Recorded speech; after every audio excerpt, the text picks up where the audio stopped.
yesterday after he tried to ask a question of Homeland Security Secretary Noem during a media event about the issue of immigration. Sir, hands up. I'm Senator Alex Padilla. I have questions for the Secretary, because the fact of the matter is a half a dozen violent criminals that you're rotating on your I also want to hands off. Typically, how many of our ICE agents have been docked? On the ground. Hands behind your back. Hands behind your back. If you don't my hands, go ahead, put behind my back. All right. Cool. One hand. Lay flat. Lay flat. Other hand, sir. Other hand.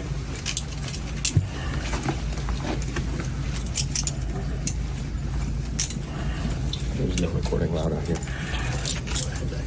I did not know. There's no recording allowed out Yeah, here. that's a United States senator from California, on the ground with his hands behind his back, being handcuffed. That video you just saw, shared with NBC News by the senator's office. Senator Padilla told reporters he was waiting for a scheduled briefing for military officials when he learned Secretary Noem was in the same building. He then decided to enter her briefing. Here's what he said after the incident. I was there peacefully. At one point, I had a question. And so I began to ask a question. I was almost immediately forcibly removed from the room. I was forced to the ground, and I was handcuffed. I was not arrested. If this is how this administration responds to a senator with a question, if this is how the Department of Homeland Security responds to a senator with a question, you can only imagine what they're doing to farm workers, to cooks, to day laborers out in the Los Angeles community and throughout California and throughout the country.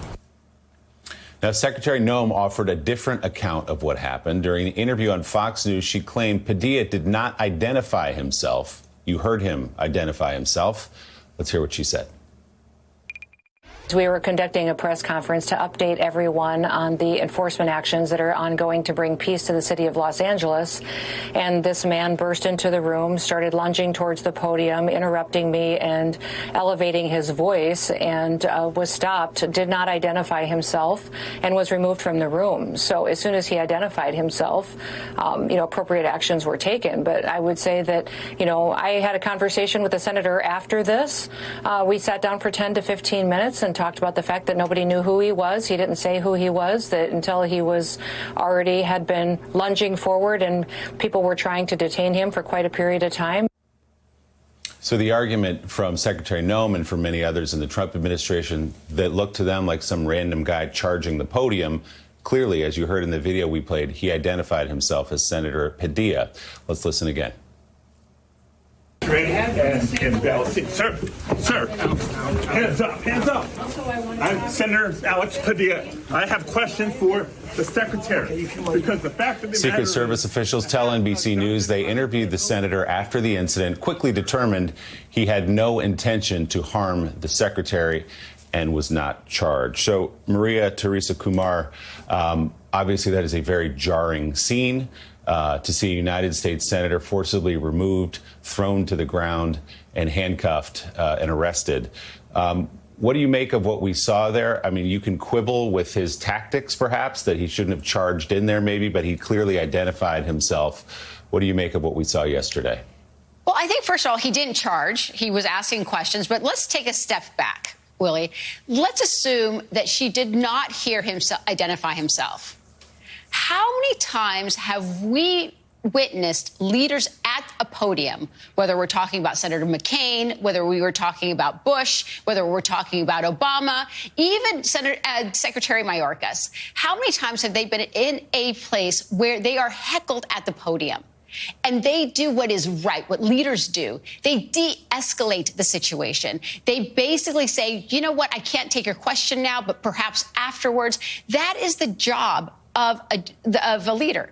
You have Secretary Noem, who is charged with 250,000 agents around the country, and she cannot de-escalate a basic press conference. Instead, it has to go to the maximum where they have to handcuff a sitting senator. That actually goes to a broader issue. Is she the right person for this job? Does she understand that right now, if she cannot control a press conference, how can we make sure that there are not going to be rogue ICE agents, rogue folks that are going to interfere and violate people's constitutional rights simply because she does not have the authority or the ability to actually rein her in? I believe that there was someone from the White House that called her and said, you know what, you really messed up right now. You have to go now, sit down and talk to the senator. I have to tell you that I have known Alex Padilla for a very long time. In his character, he is someone that is staid. This is perhaps the most excited I've ever seen him. And in part is because he is someone that is very methodical, very thoughtful in the way he actually engages with his community. And he was there simply doing his job. He asked a simple question. He was in a federal building where he had to go through security. He was escorted by security into that conference room. So I do think that the question is much larger. Did the, folks are saying, well, what did the Secret Service do? They were doing their job, but her job at the podium as the head of ICE is to de-escalate situations, and she absolutely failed. Yeah, certainly a more talented politician could have used that moment even deftly to talk, make a talking point, or at the very least de-escalate it. Two pieces of audio from that clip we played earlier that should be worth repeating. Willie did one already. Senator Padilla clearly identified himself. The other, as the staffer follows the fracas into the hallway and is told by an agent, you can't record here, you can't record here. It's a news conference. Everyone was recording there. This is a United States senator. Joining me now, MSNBC legal analyst and former U.S. Attorney Joyce Vance, and MSNBC political analyst and Pulitzer Prize-winning journalist Eugene Robinson. Joyce, I'll start with you. The ruling on Trump's use of the National Guard in California, where do you think it goes from here, and what does it tell us about writing precedent in real time? Right. So it's an amazing opinion written by Justice Breyer. I know people were disappointed early on when he took 2 days to set a hearing rather than immediately issuing an injunction. But he put those 2 days to good use. This opinion is sort of a masterclass in how judges use case law and the facts of a case to write an opinion explaining what the result should be. And that's good news on appeal, because this decision that he has rendered, which essentially says there was no indication that there was a rebellion in progress at the point where Donald Trump federalized the Guard, it is, I think, where the courts will tend to lean. We've, of course, got this 3-day administrative pause invoked by the Ninth Circuit Court of Appeals. That's pretty routine in a case like this, but also the timing is complicated because that means that Trump retains control of the Guard during that critical Saturday period where the No Kings March is taking place. Yeah, so there's still more to watch unfold in the courts there. But Eugene, the president wasting no time hailing the court for its decision, posting this on Truth Social. He wrote, "The appeals court ruled last night that I can use the National Guard to keep our cities, in this case Los Angeles, safe. If I didn't send the military into L.A., that city would be burning to the ground," he says. "We saved L.A. Thank you for the decision." So does this only bolster the White House view that they are winning the politics of this moment here? Well, they clearly think they're winning the politics. I'm not sure that they are. To wrestle a U.S. senator to the ground and put him in handcuffs is not a good look for any administration. And I don't think that's a political winner for any administration, especially this one. That was an outrageous incident. I've never seen anything like it, and it says a lot about this administration.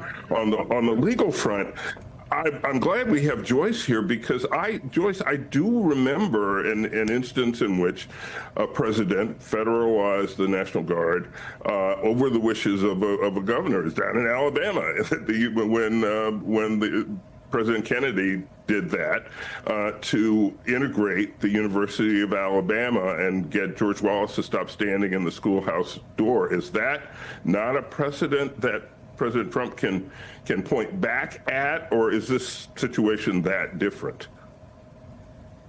Well, he can certainly try to, right? It's 1965 in Alabama. One of the great civil rights judges, Frank Johnson, has ordered that the Guard should protect marchers marching from Selma on to Montgomery and onward as they're trying to enforce the right to vote for black citizens in Alabama.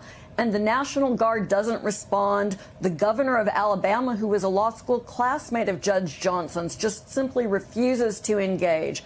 And so President Johnson invokes federalization, this Title X sort of federalization of the National Guard, and orders them to protect marchers.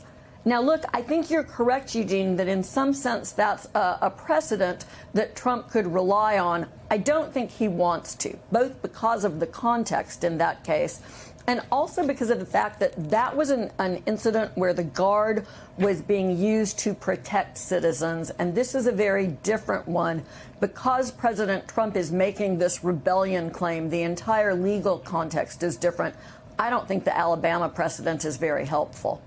Yeah, I think that one of the reasons that we look to that, Joyce and Eugene, is because it is one of the few examples that we have in U.S. history of a president calling in the National Guard over the objections of state and local officials, which is exactly what we see here in California. But, Gene, I want to pivot back a little bit to that video of Senator Padilla, because you're right that many of us have never seen anything like this. And it's also true that those of us who have covered the Capitol, we tend to know who the flamethrowers and the drama makers are, and Padilla is not one of them. So what do you think the impact of that kind of a video is for Democrats in terms of this larger immigration debate and the larger debate over if Trump is overstepping his bounds as president, too?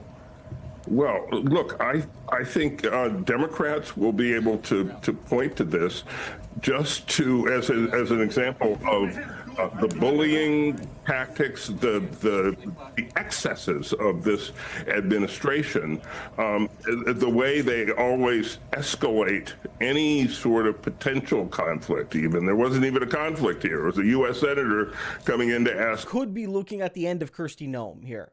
Like, as noted there, the headline is, like, Trump, the White House at least, is letting her know that she made a big mistake. And someone's going to maybe have to take the fall for this. Now, look, we have no confirmation, of course. That's why there are question marks. But the reality is, this is a big F-up. This didn't happen in Trump's first term. It didn't. Like, I'm not trying to romanticize Trump 1.0 versus Trump 2.0. But, like, there is something to be said for the fact that, like, senators weren't manhandled.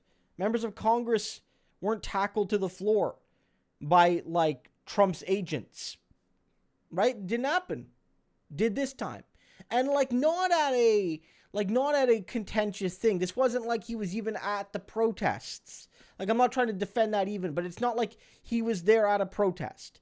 He was at a public press conference as a senator.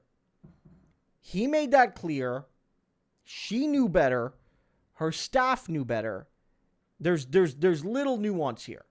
And so from my perspective, Trump and his team, they realize that Kristi messed up.